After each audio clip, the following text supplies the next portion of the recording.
Guys, meron tayong Lancer EX 2010 model. So pagka mga bandang 60 pataas na, napakalakas na ng vibration, tapos yung ugong. So nung chinek natin, wheel bearing yan. So pagka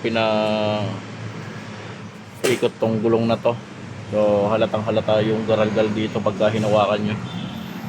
So ganun rin dito. Yan. So kaya ngayon guys, magpapalit tayo ng wheel bearing nito. So ipapakita ko lang sa inyo kung paano. Yan guys, so syempre kailangan tanggalin yung gulong. Tapos dito na. So tatanggal tayo nito. Itong caliper na to. Yan. So 14mm yan. Hindi na pala natin kailangan magtanggal pa nito. So ito na lang yung rotor, tatanggalin natin. Yan. So wala siyang puller, pampuller. So yan, papaluin lang natin yung rotor para mabunot natin. Yan.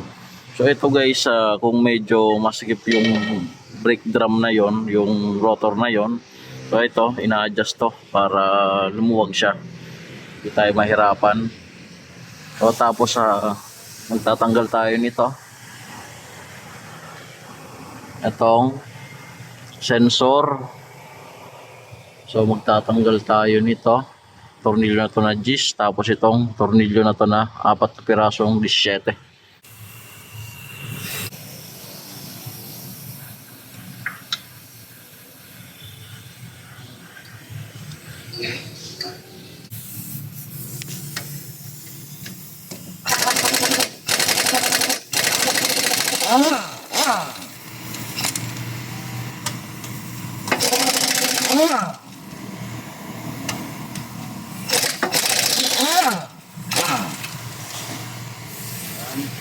Natanggal na natin. So ito guys, medyo masigip-sigip pa to. Kailangan natin na paghiwalayin to. So yung iba naman, pinupuller. Kung hindi naman, isperan natin ng WD-40 yung pagitan niya.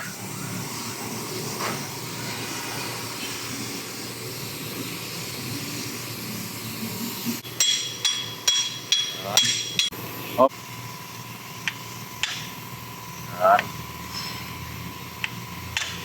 So yung process nito guys, parehas lang kabilaan. Yan. So ito yung papalitan natin, wheel hub bearing. Isang buo na siya. So kabilaan yan. So parehas lang naman kung paano magtanggal at magpalit yan. Yan guys, so ito na yung pamalit natin. Buo. So meron pa dyan. So isasalpak na lang to. Yan guys, so ikakabit na. So itatapat nyo lang naman dun sa mga tornilyuhan nya.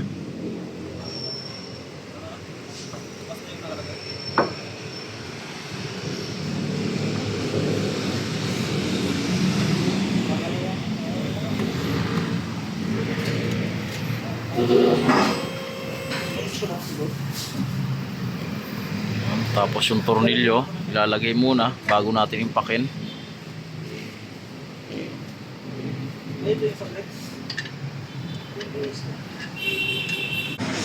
Guys, so nailagay na.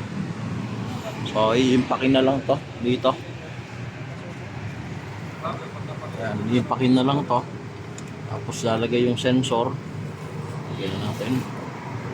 Ayan.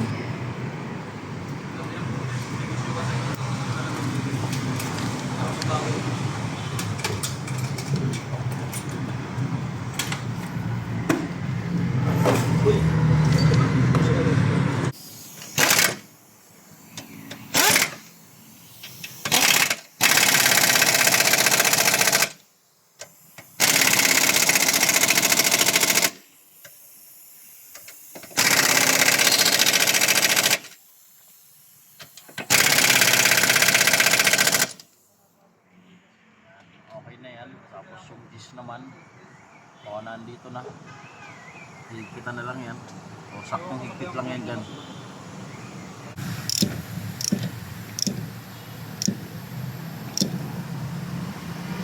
Yan, okay na.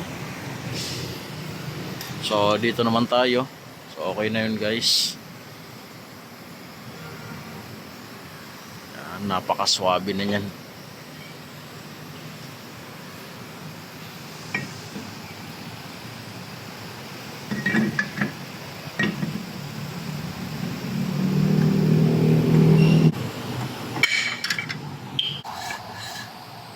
Yan.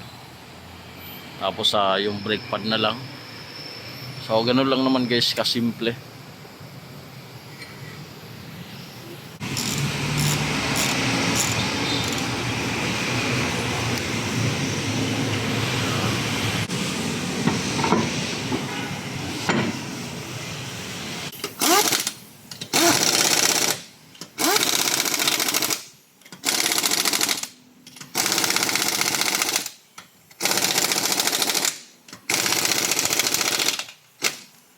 Okay na. So kahit anong paikot yan dito, tapos hawakan dito, so wala nang garal-gal yan. Yan. So dito sa kabila, so ganun rin lang naman yung pagpalit. Okay na. So hanggang dito na lang yung video ko. Pinakita ko lang sa inyo kung paano magpalit ng wheel hub bearing ng Lancer 2010 model. So like and subscribe to my channel. Thank you.